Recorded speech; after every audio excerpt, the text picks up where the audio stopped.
Schierarsi senza esitazioni con tutti gli arrestati nell'ambito della recente operazione condotta magistralmente dalle forze dell'ordine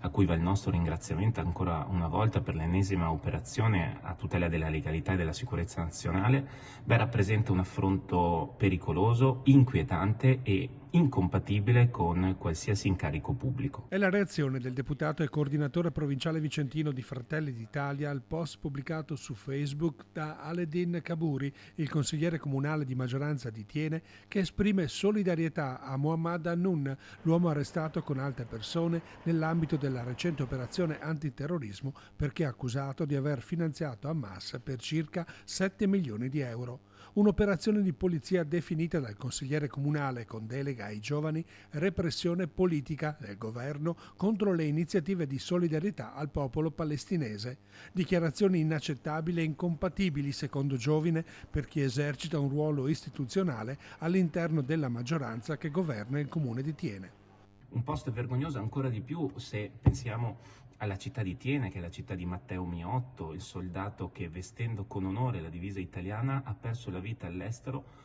proprio per difendere un popolo oppresso da un regime islamista.